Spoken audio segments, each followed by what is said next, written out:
Simply put the players as champions and you have them play the other lane, assuming that learning the champion is harder than learning the basics of the lane phase, but there is the swap. There is Echo top for Licorice. One of the big things here is Echo, of course, AP damage, and one of the items that Victor top lane has been rushing is Iceborne Gauntlet because of the large amount of cooldown reduction and mana to help with the shield and the speed boost off your Q. Now, it's going to be an alteration. You just shift the build a little bit and you get Abyssal Mask in the case of magic damage instead, but it's not quite as perfect. It's not going to be as damaging. You'll almost never be in the aura range unless Echo goes in on you, so the poke will be down. And either way, champion select is done. We've got more new and exciting picks. The Blind Victor, the Echo top. It's going to be an exciting game, a very fun draft to watch. And the last remaining hopes of the two major Western regions, Europe on the left, North America on the right. In either case, these teams have had an incredibly good World Championship. But the Western intracontinental love or intercontinental love is gone. It's all in the field now. It's time to win.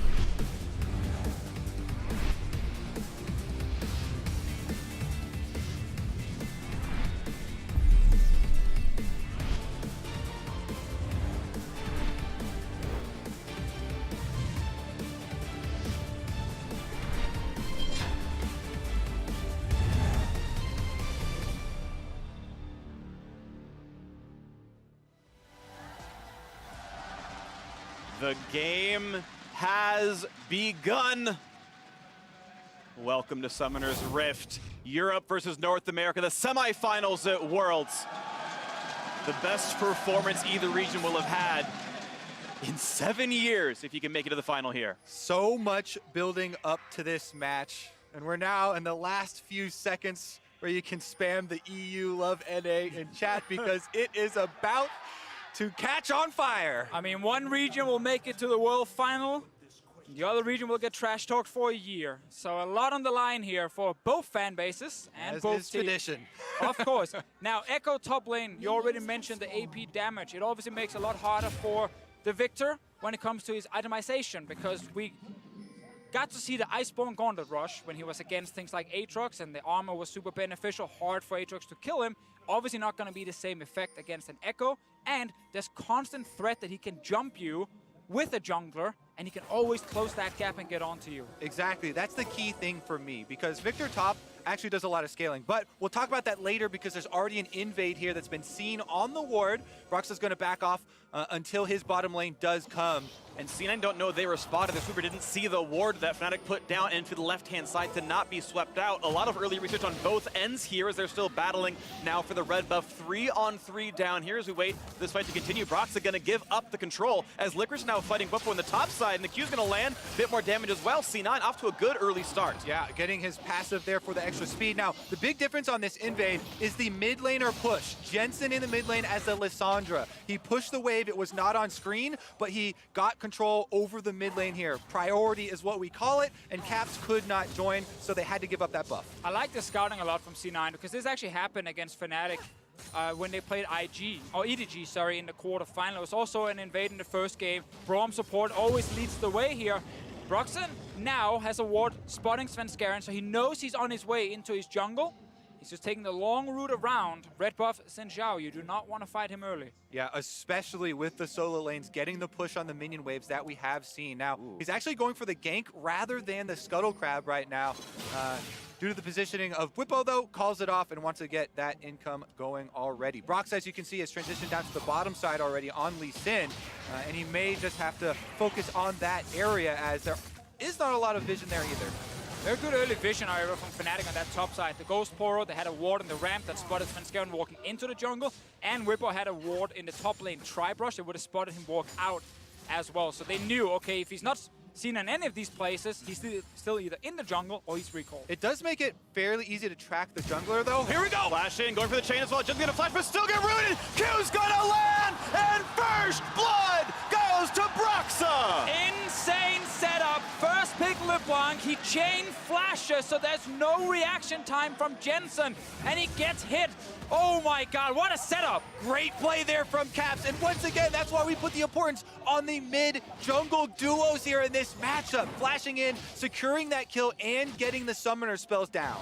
In half of all of Cloud9 games, it was the enemy mid laner giving up first blood of all 10 players in the map. Fnatic at 3 minutes, turned that one around as Jensen's the first to fall in the semifinal. So let's see again here.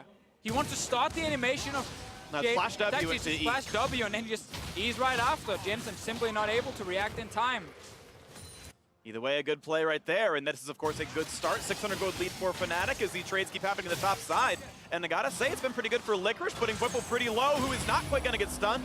This shield doesn't take a turret shot, but Licorice seemingly having a counter pick so far to that first pick Victor. Yeah, with the biscuit delivery as well, those are going to come in to help him sustain through this and keep up the pressure. Now, with top Victor as well, it's very important to keep track of the rune choices.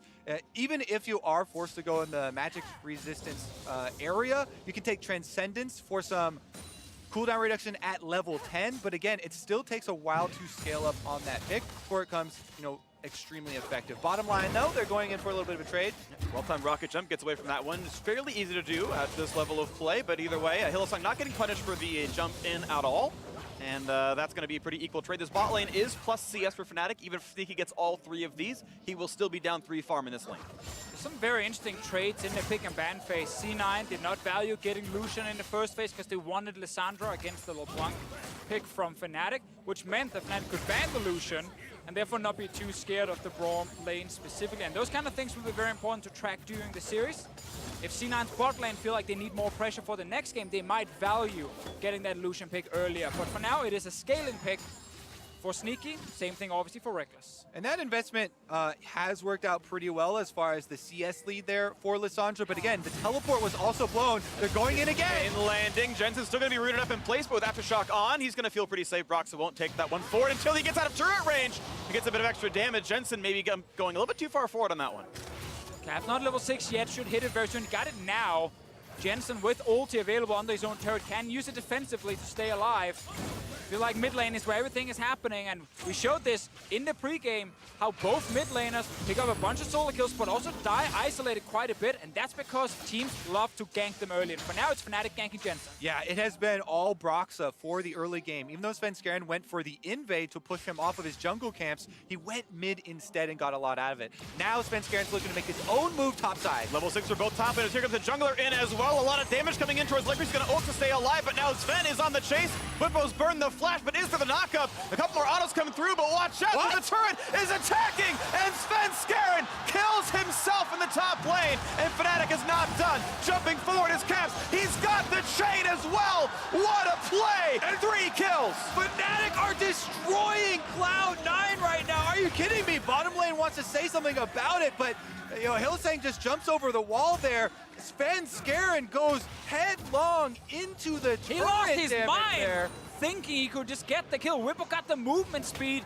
to just run away from and kite the Xin Zhao. Svenskeren is only level 4 right now, and the first gank very unsuccessful. That seemed like some frustration really built up and got to his decision making here. Let's take another look in our Acer Predator replay at it. Level 6s for both of these guys. Whipple does get the stun over there, and he's able to kite Licorice with his flash.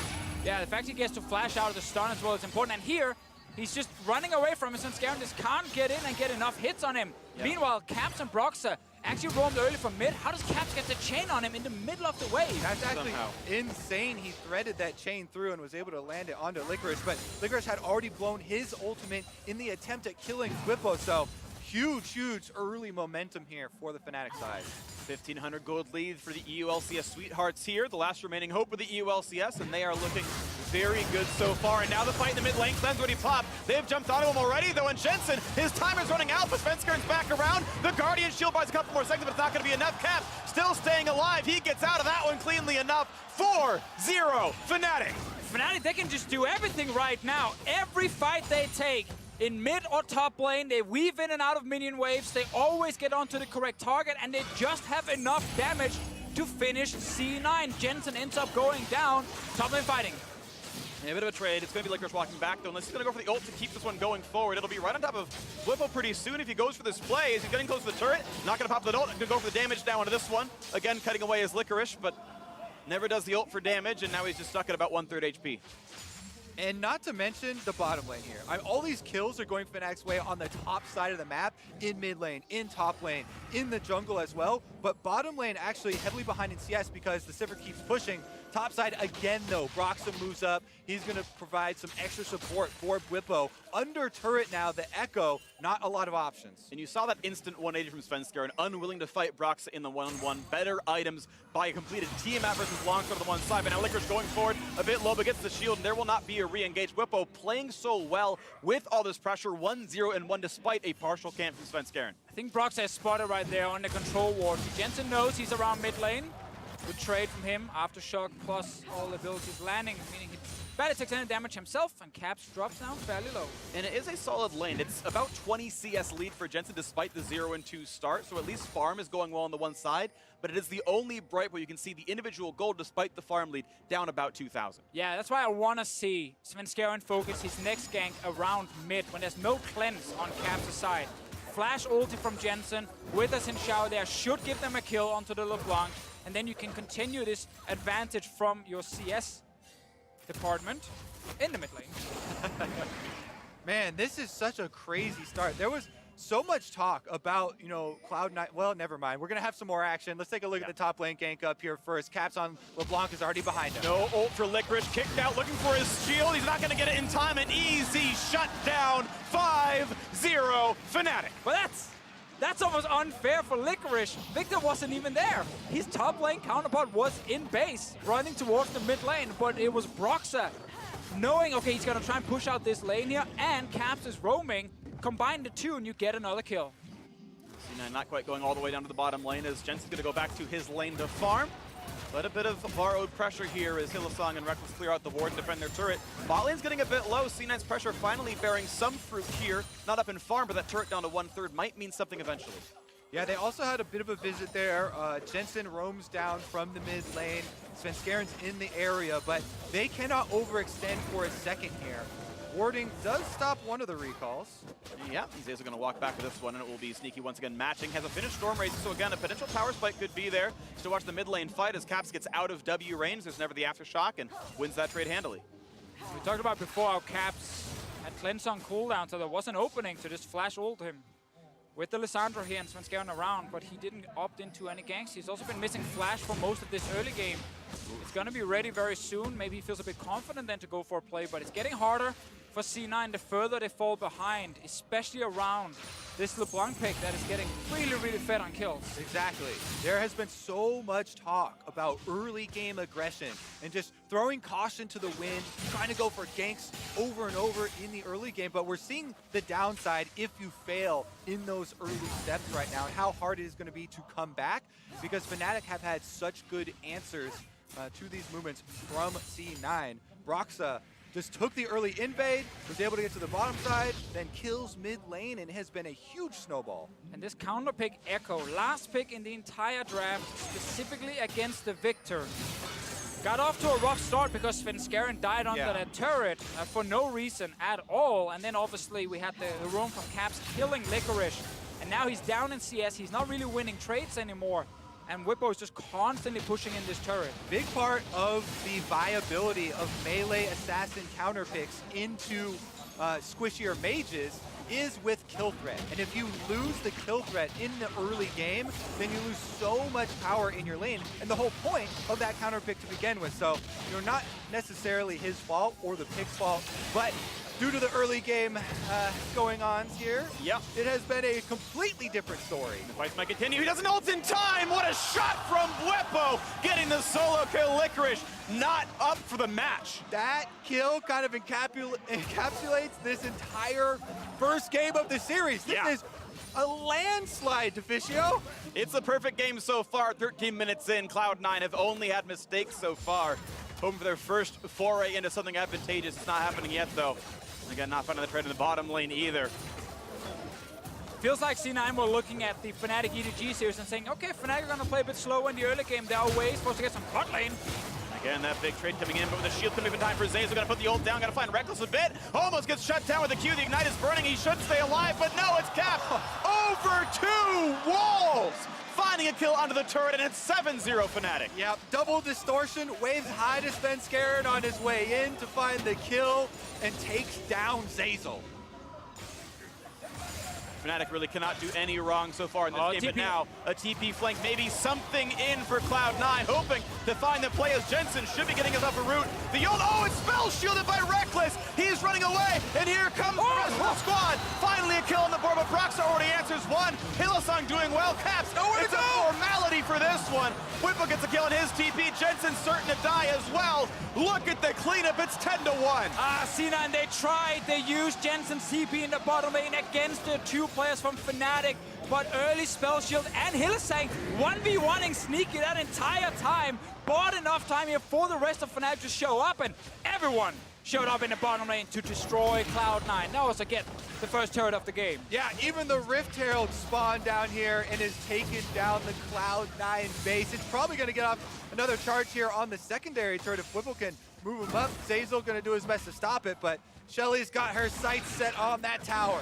And big chunks going to come through for sure. Well, it's actually insane how the Fnatic players mechanically are just executing every single skirmish. From the first gank in mid lane with the LeBlanc to the Roam's top lane, now bot lane as well. Let's see the setup. Nika goes in, has to flash out because of the knockup. He doesn't want to get bursted down. Spell shield just in time, as you called right there, Freak to block the Lissandra ulti. Broxa cannot save Reckless, but will guarantee 1 kill, while Hylissang is still running around against Sneaky, and of course TP plus Roam means everyone else will die. Yeah, they left Sneaky alone with the support. Like, you okay over there, bro? No, he's not okay. Gets taken down as well. Now they're back at it. Well, fighting maybe a 3-on-2 if they go over the wall. Squires doesn't quite find too much. Hill's going to knock down a controller, jumps over the wall, no problem there for him. And Reckless so far has been really good at getting away from everything. Cloud9 again failing another opportunity to go for a pick, and they can't find it. But we can see very early on, 15 minutes in, C9 is saying, okay, this laning phase is now working. They start grouping as 5, looking for a pick top lane. In the end, Fnatic smell it, and they end up just jumping away. All of C9 have to now go back, catch the waves. Bot lane already getting pushed in by the Victor. Now, I want to emphasize how important it is that Fnatic have these powerful burst champions with so much mobility.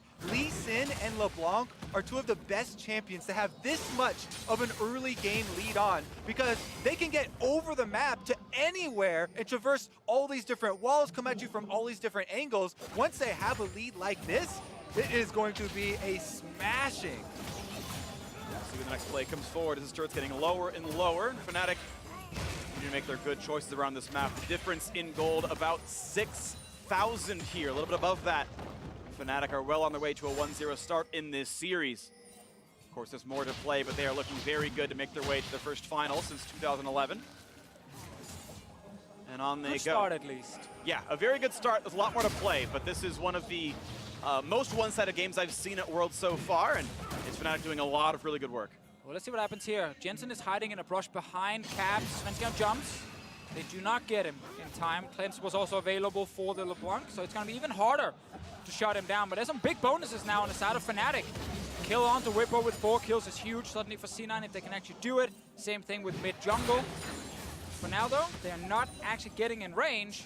Whenever C9 are trying to move out of lane, to group and find that 1 pick, Fnatic just back off. Yeah, I mean, you just kind of go down the checklist now. It's very easy for them to move wards into the Cloud9 jungle, and very difficult for Cloud9 to actually take any of those fights, because we talked about how mobile the Fnatic carries are that have gotten a lot of these kills. There's 3 on Whippo, or there's 4 on Whippo, 3 on Broxa, and 3 on Caps there.